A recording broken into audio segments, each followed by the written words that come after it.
Kereta Vios, owner bagi tahu kereta ni overheat ataupun overheating lah. Overheating macam itulah. Temperature naik tinggi sampai 140. Ni kesal percikan air coolant daripada radiator lah. Jadi kereta ni kita cek tak ada istilah radiator sumbat ataupun bocor ataupun water pump masalah ataupun thermostat jam pun tak ada masalah lah.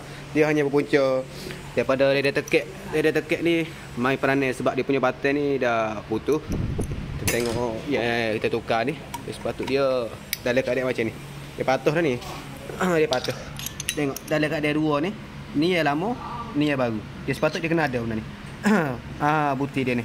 Bila temperature dah panas, dia akan main benda ni untuk air rolling masuk dalam radiator dengan sepeteng.